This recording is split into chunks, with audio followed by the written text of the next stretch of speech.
Bonjour à tous et à toutes, bienvenue sur Free Matin. Dans un instant, la une des journaux avec Kader Achirou. Bonjour. Bonjour à vous, Nana Diwan, chers amis internautes. Bonjour à la une des parutions ce matin. Nous pouvons retenir le voyage officiel du chef de l'État Patrice Talon en Auvergne. Nous avons également la liste publiée, la liste provisoire publiée par la Direction générale de l'enseignement supérieur sous l'égide du directeur des établissements privés d'enseignement supérieur, la liste provisoire des universités agréées au Bénin. Nous avons également la une des journaux ce matin, la constitution des blocs politiques pour affronter les élections législatives de 2019. Dans le débat, nous reviendrons donc sur la sortie du DPS à Moussouvi qui explique le processus d'obtention d'agrément.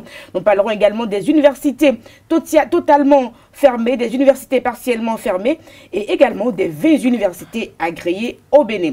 Le bulletin matinal d'information, Carles Kitome, bonjour. Bonjour Nadège. La clarification de la situation des établissements privés d'enseignement supérieur au Bénin est le premier tour de la présidentielle au Madagascar, tient le haut de pavé de ce bulletin.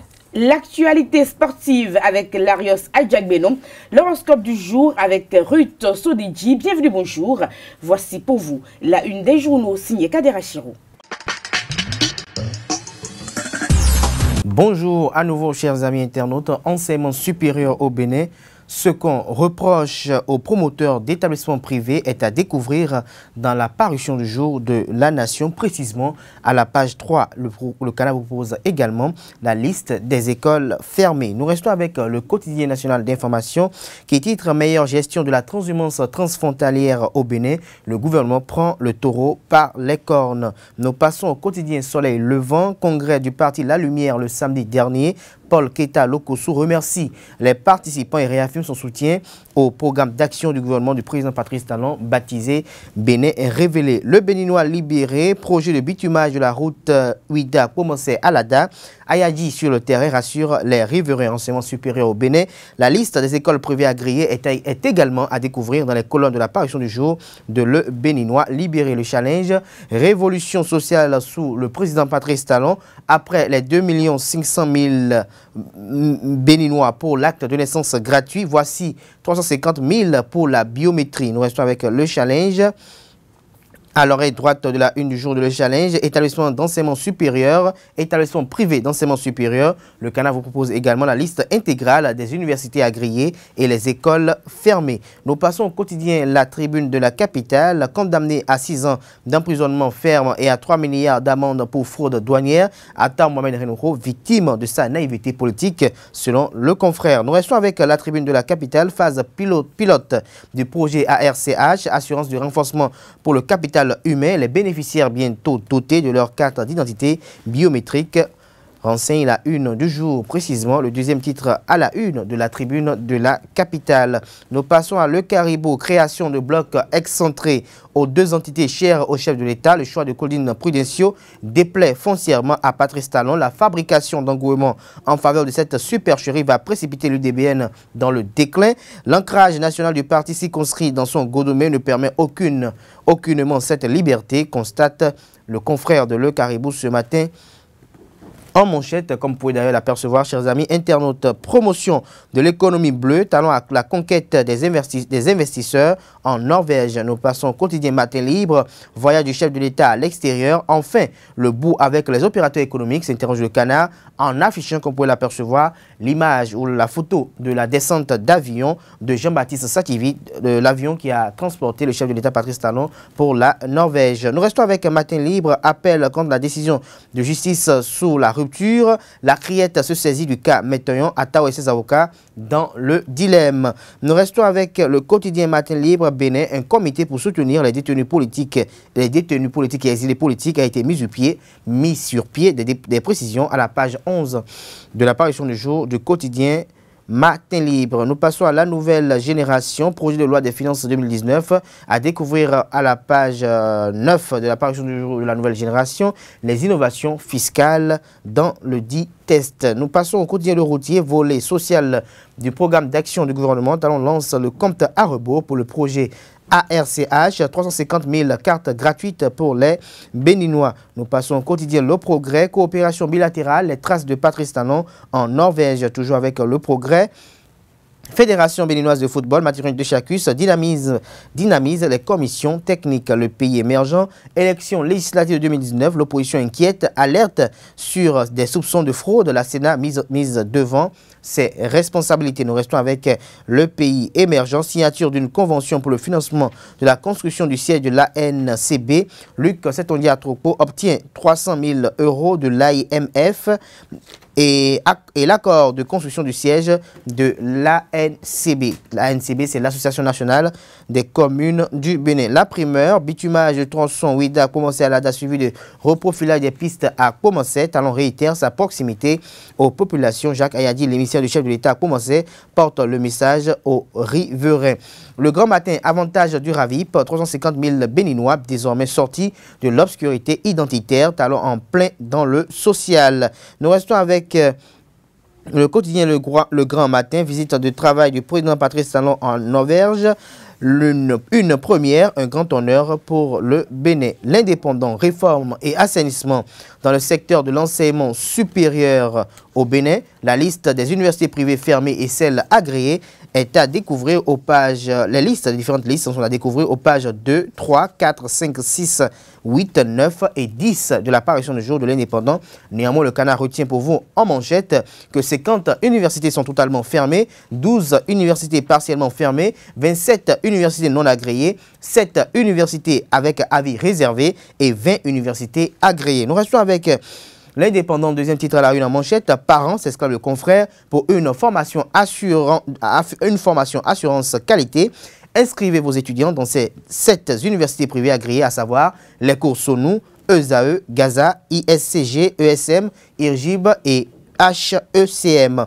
À découvrir dans les colonnes du journal après la publication officielle des EPS autorisés, établissements privés d'enseignement supérieur, les explications du directeur des établissements privés d'enseignement supérieur Dodia Mouzouvi du processus d'obtention de l'agrément. Le matinal année universitaire 2018-2019, les SIC et 23 EPS homologués. Nous restons avec le matinal, visite de travail du chef de l'État à Oslo.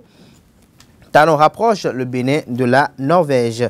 Nous passons au quotidien La Dépêche pour finir ce matin, 7 novembre 2005, 7 novembre 2018, 13 ans après, qui a tué le juge Corvi, s'interroge le confrère. Kader Achirou, merci à vous pour la présentation de cette une des journaux.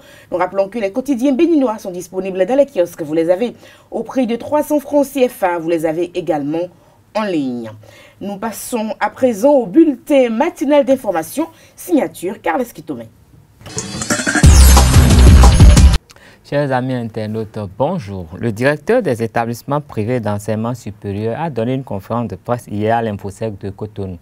Dans le contexte où certaines universités privées ont été fermées et d'autres autorisées, l'autorité s'est sentie obligée de clarifier la situation des établissements privés d'enseignement supérieur agréés par l'État béninois. Suivons un extrait de sa déclaration au micro de notre envoyé Abdelkader Achirou.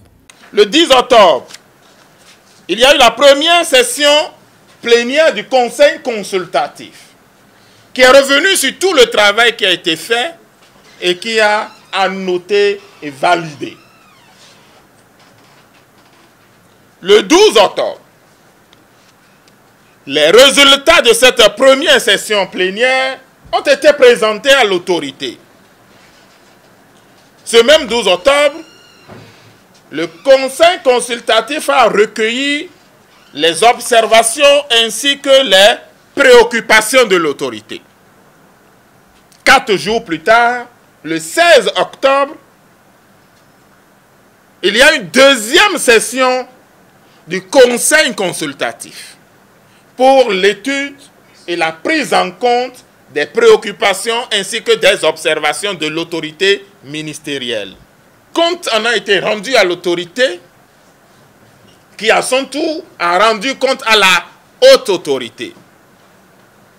Le 6 novembre, le Conseil des ministres a connu donc tout ce processus, tout ce travail et a validé, a sorti de recommandations et a instruit les divers ministres concernés à l'effet de la prise en compte et des diligences nécessaires à faire pour la publication et le respect scrupuleux des résultats ainsi validés. À partir de ce soir donc, les listes sont déjà affichées, ou les listes seront publiées grâce à vous jusqu'au 21 novembre. Peut-être un peu au-delà, on pourra accuser 2 jours pour que parviennent aux promoteurs les notifications. Donc, dans une période de 2 semaines, quelques jours, nous rentrons dans la phase des réclamations. Et je voudrais appeler l'attention des collègues promoteurs sur cette période très importante, extrêmement importante. Non pas de réouverture de dossier, mais de compréhension et de réclamation. Les jeux ne sont donc pas encore terminés. À partir du 21 novembre, il y aura la publication définitive de la liste et le début du processus de prise d'arrêté pour consacrer tout ça. Je voudrais réinsister sur la période de réclamation et m'adresser aux jeunes amis étudiants ainsi que aux parents d'étudiants et leur souhaiter une rentrée universitaire 2018-2019 très fructueuse. Toujours dans le cadre de la journée de l'écrivain africain, Yann Collis se prononce sur la désinvolture des jeunes pour la lecture et les mesures à prendre pour les inciter à lire davantage.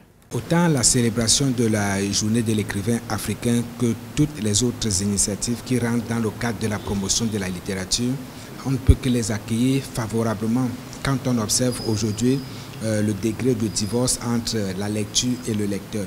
Je veux dire, au-delà de tout le cérémonial, de tout l'aspect officiel, cette journée nous offre l'occasion de jeter un regard sur l'état du rapport livre-lecteur, du rapport entre ceux qui lisent et le livre, et de s'interroger sur la place du livre dans la société d'aujourd'hui et plus précisément de la place du livre dans la vie des jeunes d'aujourd'hui.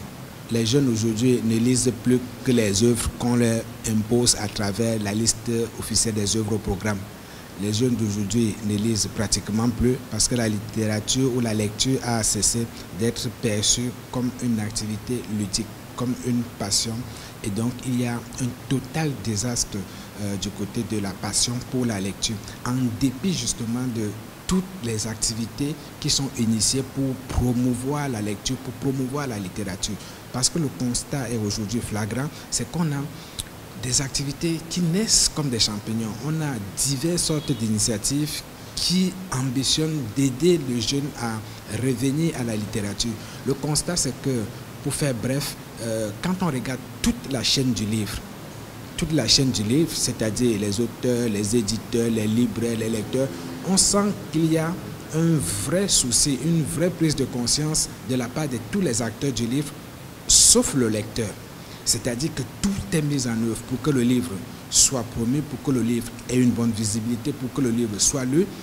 Toutes les personnalités, les autorités à divers niveaux font chacun son travail, sauf le dernier maillon de la chaîne, le lecteur, qui pratiquement ne lit plus, au point où aujourd'hui, si vous demandez à un jeune c'est quoi un livre de chevet, il vous regarde comme si vous lui avez demandé, comme si vous lui parliez en chinois. Donc le constat, il est celui-là, c'est que toute la chaîne du livre est active, sauf le dernier maillon de la chaîne, le lecteur. Et c'est triste. Donc, comme je le disais tantôt, ce ne sont pas les initiatives qui manquent. Il s'agit maintenant de se demander comment on fait, non plus pour attirer le livre, mais j'ai dit quelque chose en blaguant l'autre jour, pour contraindre les jeunes à se refamiliariser avec le livre. Je suis allé jusqu'à dire dans une discussion pour amuser les amis qu'il fallait peut-être créer une police du livre. Une idée idiote qui consistait à dire qu'il fallait peut-être arriver à arrêter les gens dans la rue et de leur demander quel est le livre de chevet qu'ils ont à la maison et de veiller à ce que chacun ait un livre de chevet. Parce qu'aujourd'hui, quand vous contraignez un enfant à prendre des médicaments.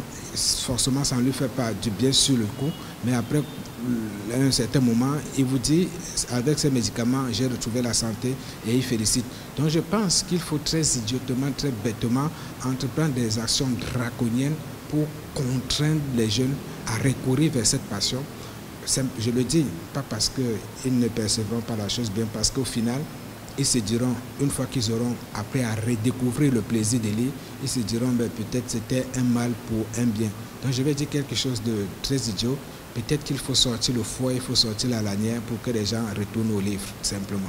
En 2019, les Béninois iront aux urnes pour élire leurs représentants au Parlement. L'électeur est le facteur déterminant de cette course au Parlement. Quelle est la place accordée à l'opinion de l'électorat dans la constitution des blocs en création? Élément de réponse dans ce document que vous propose la rédaction. À 6 mois des prochaines législatives, le Bénin vit la fièvre préélectorale. Le balai des déclarations politiques anime les week-ends. La plupart des voix soutiennent le pouvoir en place. Le Congrès a décidé d'approuver la fusion du RND, Rassemblement national pour la démocratie, avec plusieurs autres formations politiques nationales au sein d'un grand bloc. Oui, je le ferai parce que l'UDBN a décidé de rester en vie.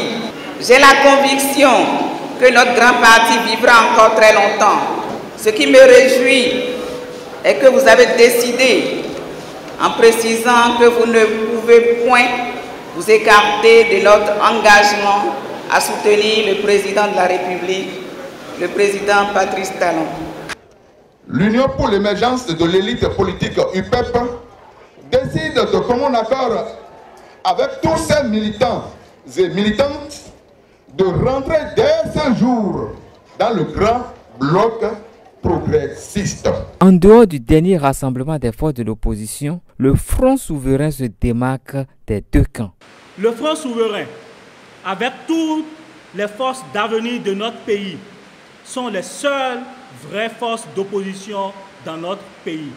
Tous ces rassemblements pour lesquels les participants sont payés ne tiennent pas compte de l'opinion des électeurs. La constitution des blocs politiques que nous voyons naître actuellement, moi je dirais rien n'a changé par rapport aux alliances du passé. Mais Rosy Soglo n'a pas hésité à le dire, que l'Assemblée est devenue le refuge de ceux-là qui ont des dossiers.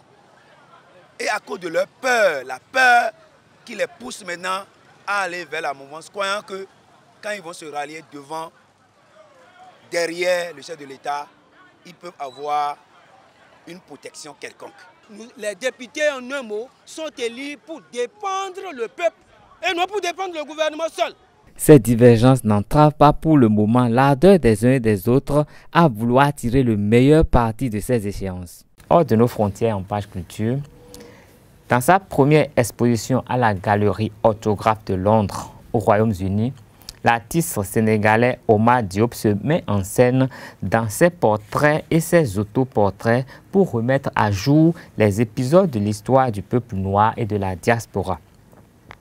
Tiaroy 1944, Frédéric Douglass 1818-1895, Selma 1965, Breakfast for the Children of the Black Panthers 1969 sont quelques-unes des œuvres qui seront en exposition à Londres dès ce week-end. Au Madagascar, pour finir, environ 9 millions d'électeurs ont voté hier pour le premier tour de la présidentielle. 3 anciens chefs d'État font figure de favoris dans ce pays à l'histoire politique mouvementée. Le président sortant, Eri Martial Rajaonarimana Pianina, est également candidat pour un second mandat de 5 ans. Pour de nombreux électeurs malgaches, la priorité est la lutte contre la pauvreté dans ce pays où les 3/4 de la population vivent avec moins de 1,90 $ par jour. Ce sera tout pour ce bulletin. Merci de rester fidèle à Esaü TV. Prenez le rendez-vous pour la grande édition du journal sur Esaü TV à partir de 19 h. Le débat sur Free Matin.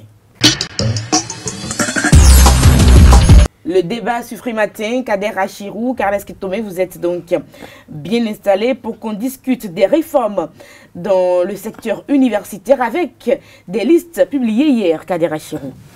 Tout à fait, il y a eu des listes qui ont été publiées hier, des listes qui résultent du travail accompli par la Commission nationale en charge de pouvoir vérifier un peu s'il y a du sérieux au niveau des établissements privés d'enseignement supérieur. Et donc, hier a été rendue publique la liste provisoire des établissements privés d'enseignement supérieur qui ont reçu l'agrément, ou du moins qui ont le régime d'agrément au Bénin. Je crois que par la même occasion, le DPS, le professeur Dodi Amouzovi, a déploré le fait qu'il y ait eu des EPS qui n'aient pas déposé leur dossier. Et donc, face à cet état de choses, il y a eu comme s'il y avait une volonté manifeste de vouloir affronter l'exécutif face à une réforme, alors qu'on sait bien que l'exécutif est bel et bien là pour réguler un peu le secteur, pour qu'il n'y ait pas une pagaille, pour que ce secteur ne soit pas perçu comme un secteur où il n'y a que l'argent qui compte et non la qualité de l'enseignement et non la qualité de la formation. Par la même occasion, cette liste aujourd'hui qui est provisoire est susceptible de modification parce que pour certains, par exemple, il y a une mauvaise formulation des filières ou de la dénomination des filières. Par exemple, si la filière, par exemple, c'est A, B, C, D et que l'intéressé, dans ce qu'il a envoyé au niveau de la DPS, c'est A, B, D, C. Et donc, on le permet de pouvoir modifier cela pour qu'il puisse véritablement rentrer dans les règles. Et au-delà de cela également, je crois qu'il y a 50 universités qui sont fermées à compter d'hier, qui sont fermées officiellement. Et donc, ces universités sont interdites d'ouvrir ou d'enregistrer, d'autres sont interdites d'enregistrer en première année, d'autres n'ayant pas encore, je dirais, la durée de vie légale pour pouvoir avoir le régime d'agrément, vont ouvrir, mais ne sont pas encore agréés. Et donc, je vais inviter les parents d'élèves à pouvoir prendre, les parents d'étudiants plutôt, à pouvoir prendre connaissance de ces différentes listes qui ont été publiées, qui sont dans les journaux, qui sera dans quelques minutes sur le site de Zahir TV, de pouvoir suivre intégralement cette conférence de presse pour comprendre véritablement comment le travail s'est fait. Il faut préciser également que le travail qui a été fait était un travail qui a été fait sous anonymat. Après, l'anonymat a été levé. Et donc, il ne s'agit pas d'un travail qui a été fait avec des acquaintances ou sur la base d'affinité, mais un travail sérieux qui a été fait sur la base de critères. Il y a des questions de clauses de moralité qui ont été vues. Il y a le cadre dans lequel l'établissement a été également examiné. Il y a la qualité des enseignants qui sont... Cela a été également examiné. Le titre, le grade des enseignants, cela a été également examiné. Et la moralité de ceux qui ont en charge l'encadrement et la pédagogie de ces établissements privés d'enseignement supérieur a été également, je dirais, examiné.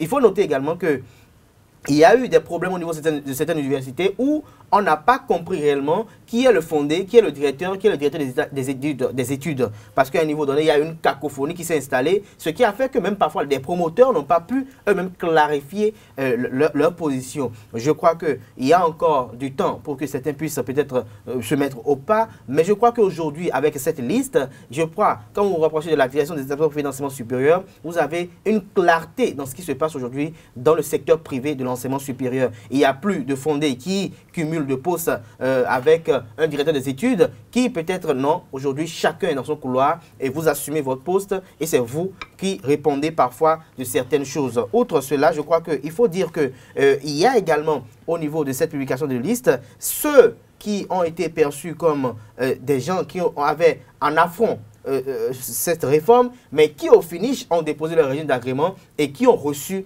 l'agrément. Comme quoi, il n'y a pas eu un caractère sélectif, il n'y a pas eu de règlement de compte comme certains tentent de faire croire sur les réseaux sociaux, parce que depuis la supposée publication d'une liste sur les réseaux sociaux, on a tout de suite fait de vouloir attaquer le directeur des établissements privés d'enseignement supérieur comme quoi c'est lui qui a fait cette liste, il a été sélectif, il est allé à l'encontre de certaines personnes parce qu'elles ne voulaient pas de cette réforme et donc il a privilégié les siens. Je crois qu'il y en a dont moi-même personnellement j'ai eu à couvrir leur sortie médiatique, qui étaient farouchement contre cette réforme, mais qui ont reçu le régime d'agrément et qui étaient aux côtés du directeur des établissements privés d'enseignement supérieur hier. Donc c'est la preuve qu'ils ont compris que cette réforme était nécessaire pour permettre, un tant soit peu, que le nouveau départ tant prôné aux populations béninoises lors des campagnes présidentielles 2016 soit effectivement effectif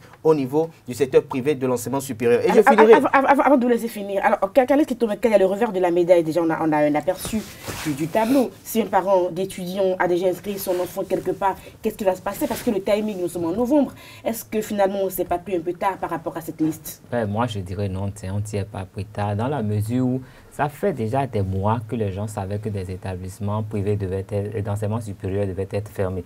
Et donc, il ne coûte rien à un parent de faire l'effort de s'informer véritablement sur ces écoles. La liste n'a été disponible qu'hier. Non, mais avant ça, il y avait quand même des indices qui montraient qu'il y avait, d'abord, il y avait une liste d'établissements qui avaient refusé de se conformer aux dispositions de l'État. Et c'est des gens qui ont fait des sorties médiatiques. Mais donc déjà, dans ce cas, il revient à chaque parent de savoir que ces établissements ne sont pas indiqués. Quelle que soit la qualité de ce qui est fait, les enfants obtiendront, les étudiants obtiendront des diplômes qui ne seront pas agréés par l'État béninois. Donc ça pose un problème, c'est un investissement qui serait vain.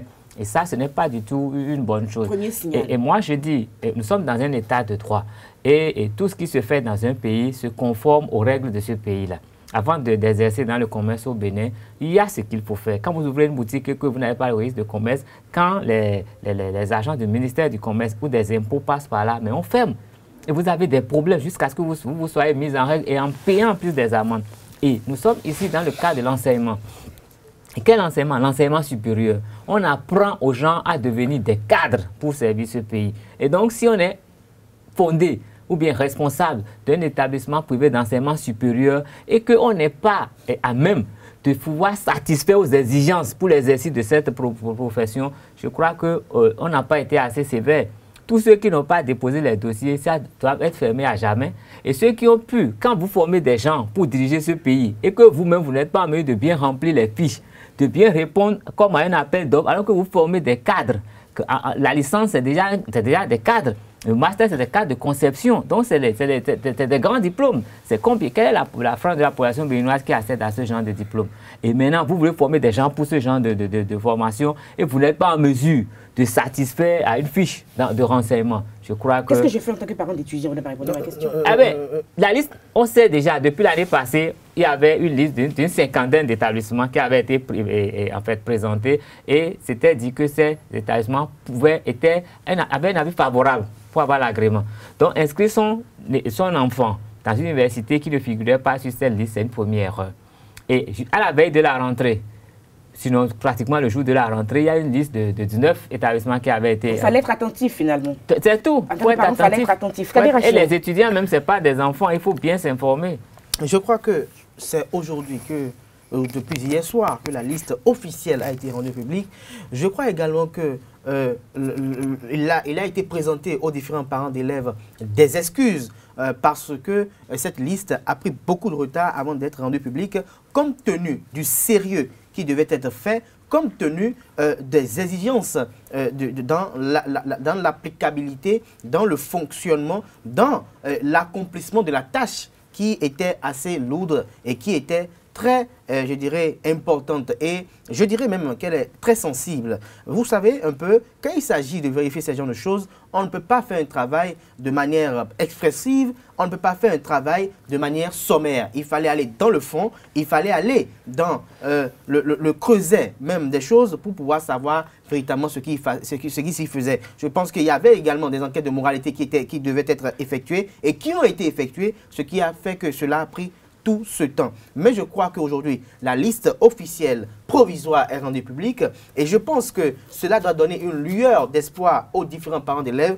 pour savoir que mes enfants ou mon enfant ne sera pas formé dans une école pour que demain, elle ne soit pas... J'ai déjà payé la scolarité quelque part, qu'est-ce que je fais? Je récupère ma scolarité? Soit susceptible d'avoir des problèmes. Je crois que dans le Bénin, principalement dans le secteur privé des établissements privés d'enseignement supérieur, il y en a de ces écoles qui sont reconnues de par leur sérieux, de par leur caractère assez rigoureux à travers l'obtention ou l'exécution des exigences du ministère de tutelle, qui est le ministère de l'Enseignement supérieur et de la Recherche scientifique. Ce qu'il faut faire en tant que bon parent d'élève, c'est de se rapprocher de la direction générale de l'enseignement supérieur Cisaménontin, où il est déjà affiché sur les différents tableaux les listes de ces écoles, les filières dans lesquelles ces écoles sont autorisées de pouvoir recruter des élèves, des étudiants, pour ne pas qu'à l'avenir, il y ait également des problèmes, comme il y a eu... Le projet CERCO devient quoi dans cette histoire? Vous avez suivi un peu la conférence de presse pour le projet CERCO. On en est où finalement? Je crois que le projet CERCO est dans une situation un peu pas très commode et je ne pourrais pas, je dirais, exposer ce qu'il a comme problème. Vous nous renvoyez simplement à la conférence publique. Mais je pense que de concert avec les autorités en charge du secteur privé de l'enseignement supérieur, de concert avec Madame la ministre de l'Enseignement supérieur et de la Recherche scientifique, ils arriveront à trouver un consensus pour que les années à venir, le projet CERCO puisse reprendre ses activités avec un nouvel élan et un nouvel envol. Je finirai en disant que il faut aujourd'hui, je dirais, primer Madame la ministre de l'Enseignement supérieur et de la Recherche scientifique et également primer le soldat, le professeur Dodia Mouzouvi, qui n'ont cessé de croire en cette réforme, qui n'ont cessé, un tant soit peu, de pouvoir montrer que cette réforme était la meilleure contre vents et marées, contre les lobbies de promoteurs d'établissements privés d'enseignement supérieur, je pèse mes mots, mais les lobbies, ils ont pu résister à cela pour imposer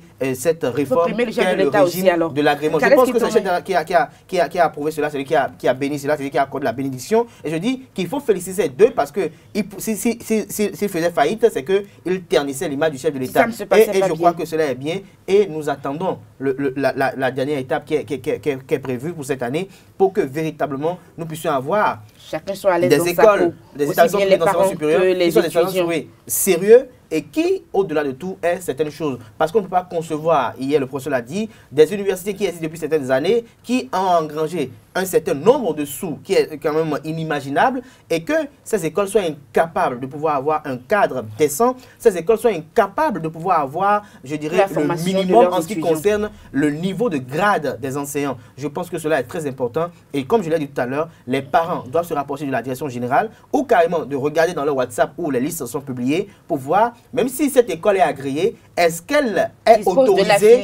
autorisée à enseigner dans cette filière? Est-ce que la filière, là, la dénomination, là, est la même qu'a donné l'enseignement supérieur au Bénin? Parce qu'il ne faudrait pas que l'on s'inscrive son enfant pour dire ils ont quand même publié une liste et qu'à la finalité, il y a un véritable problème. Donc je crois que, comme je l'ai dit tout à l'heure, le nouveau départ est en marche. Il faut rappeler que l'installation du Conseil national de l'éducation fait partie des premiers actes que le président Patrice Talon a posé dès qu'il est arrivé au pouvoir. Donc, il accorde un prix important à tout ce qui se fait au niveau de l'enseignement. Et il a voulu qu'il y ait de l'ordre. L'ordre est arrivé. Et il faut rappeler que depuis 2016, nous sommes quand même dans des dispositions transitoires.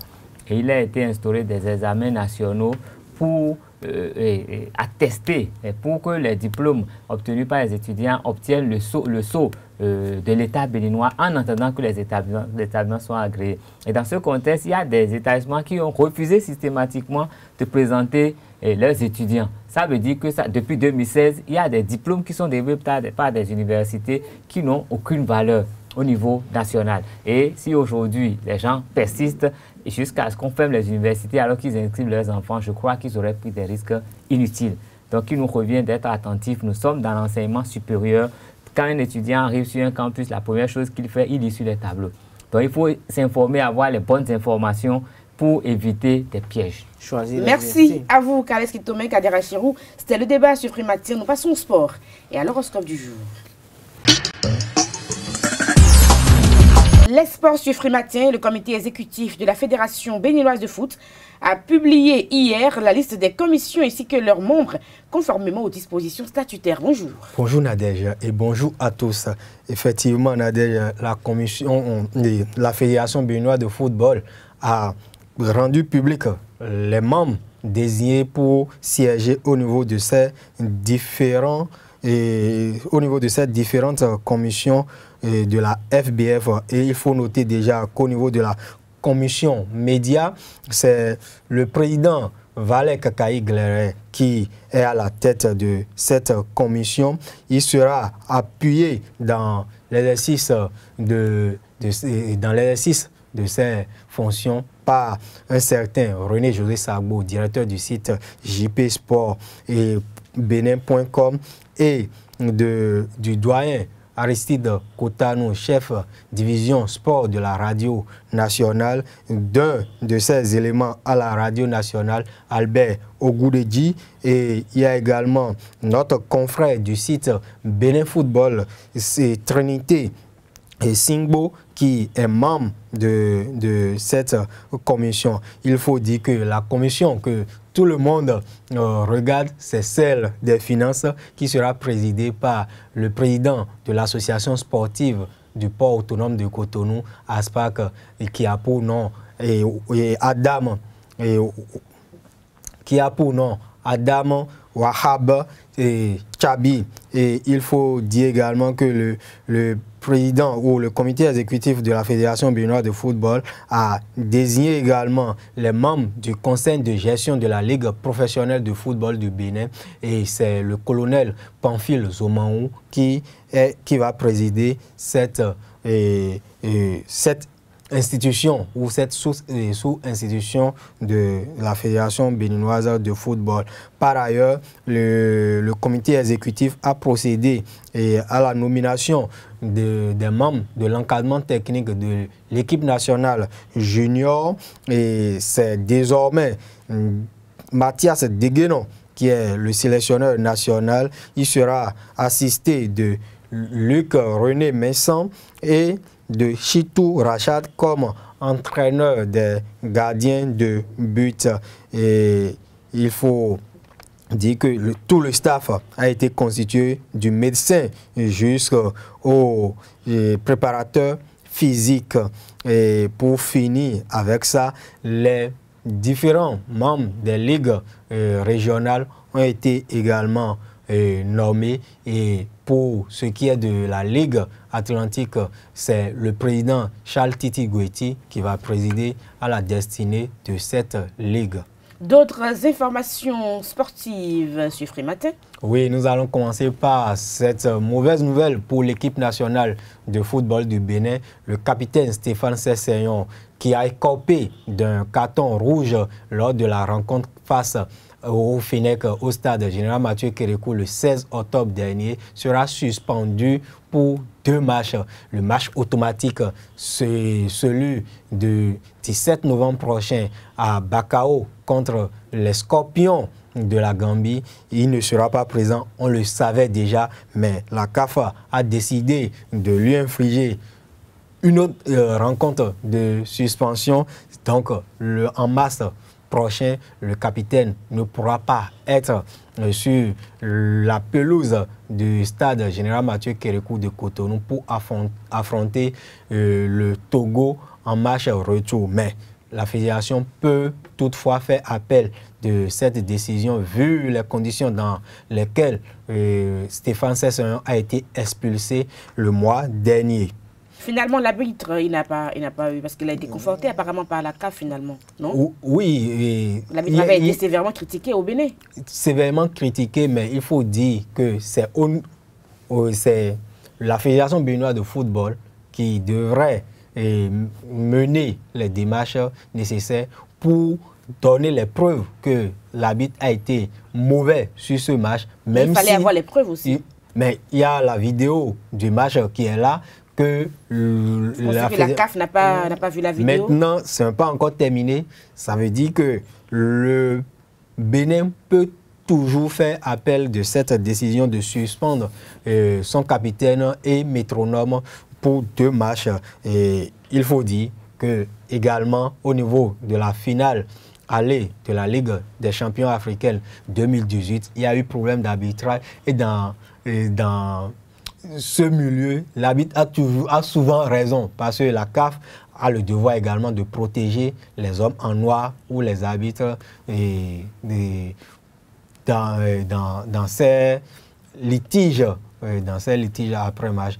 Et l'expérience de Tunis qui pleure parce que pour la finale, ce qui est de la finale allée de la Ligue africaine des champions, un joueur égyptien a déchiré volontairement son maillot pour induire l'arbitre en erreur et l'arbitre a donné encore un carton jaune à un joueur tunisien, ce qui lui a valu une suspension pour la finale retour et un penalty à la clé. Donc ça, c'est, je vais dire que c'est un langage diplomatique propre au monde du football. Maintenant, toutefois, le Bénin peut faire appel dans ce cas.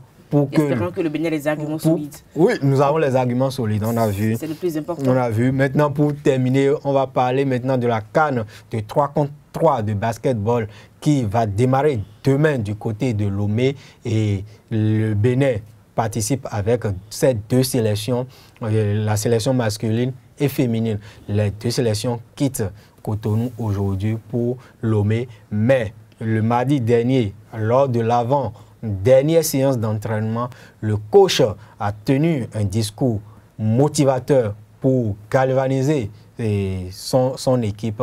Suivez-le. Toutes les nations qui ont reçu de grandes choses, c'est parce qu'ils avaient un objectif. Premier. Deuxièmement, ils se sont donné les moyens par le travail.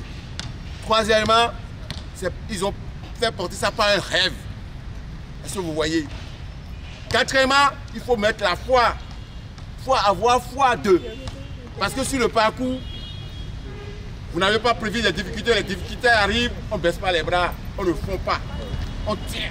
Et quand on compétit, on doit avoir un coefficient émotionnel très bon. Pourquoi? Je vous ai dit, quand il y a l'âme, après l'âme, tout de suite, il y a les émotions. Après les émotions, il y a l'esprit. Et quand après l'esprit, il y a le corps. Vous voyez? Les émotions impactent l'esprit et le corps. Quand vous avez peur, c'est tout qui est gangréné. C'est tout qui est gangréné. Donc, le stade que vous devez maîtriser, après que Dieu tourne autour de votre âme, c'est la responsabilité, c'est vos émotions. N'ayez jamais des émotions de peur. Oh, tu as vu là, débattu, tu es plus fort, tu es plus entraîné. Oh, qu'est-ce que nous peut faire quand c'est des histoires? C'est des histoires. La balle est ronde pour tout le monde. Égypte, c'est ce qu'ils avaient fait hier. Ça. Et ce qu'ils ont fait hier est passé. Aujourd'hui, là, nous, Bénin, on est là. Montrez-nous ce que vous avez fait. Nous, on va vous montrer ce que nous, on peut faire avec vous. Est-ce que vous voyez, c'est ce mental que vous devez avoir. Maintenant, les grands champions, ce n'est pas les gens extérieurs. C'est des gens introvertis. C'est des gens qui sont concentrés.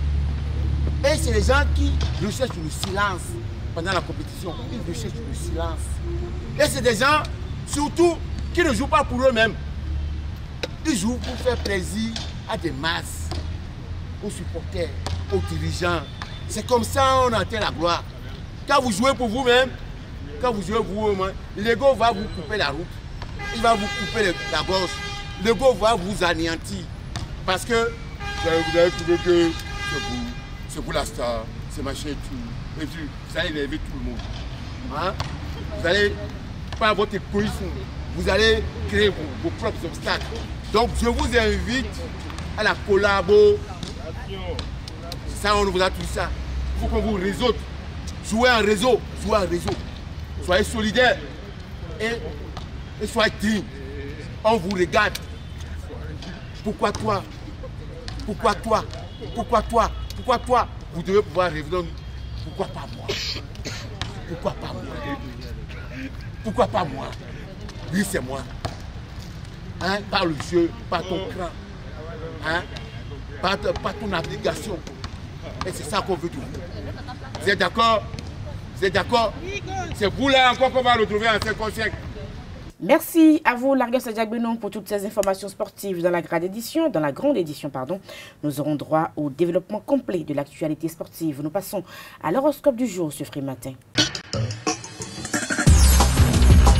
Bonjour, amis bélier. Le nœud nord de la lune se déplace aujourd'hui dans votre secteur familial et dans votre foyer. Et ceci influencera votre zone, la zone de votre cadre solaire jusqu'en 2020. Donc, de bonnes nouvelles en perspective pour les amis béliers qui sont en famille. Taureau, du côté des taureaux, jusqu'en mai 2020, certaines de vos plus grandes joies et défis seront susceptibles d'apparaître grâce à l'apprentissage, la communication, mais aussi et surtout la connexion. Gémeaux, amis Gémeaux, vivement donc de l'apprentissage des valeurs que vous avez développées récemment et de votre estime de soi au cours donc de cette journée. Votre revenu personnel, vos biens s'en porteront mieux. Nous passons à présent aux amis Cancer. Chers amis Cancer, il se produit chez vous un phénomène assez bien aujourd'hui avec beaucoup de bonnes nouvelles sur le plan financier. Lion, un changement qui se produit aujourd'hui aura une influence sur vous à partir des 18 prochains mois, alors que le véritable nœud nord de la lune quitte votre signe et s'installe donc dans votre 12e maison solaire. Amis Lion, Vierge, amis Vierge, c'est le moment de découvrir donc l'important besoin qui est en vous de communiquer, profitez-en. Et puis Balance, la lune passe un peu plus de temps dans votre signe avant de partir et vos émotions auront tendance à s'apaiser aujourd'hui, profitez-en. Scorpion, aujourd'hui c'est le moment de vous lancer un défi pour entreprendre de nouvelles activités et de nourrir donc votre esprit. Sagittaire, ce mois-ci, vous le savez, il y a eu des changements importants dans votre vie et Jupiter se dirige vers votre signe. Ce sera tant mieux pour vous. Capricorne, amis Capricorne, profitez-en pour montrer donc à votre entourage votre indépendance. Verseau, chers amis Verseau, plusieurs bouleversements importants se produiront aujourd'hui. Pas de panique, tout se passera plutôt bien. Et puis Poisson, vous continuez de vivre avec une énergie lourde et concentrée dans votre secteur social.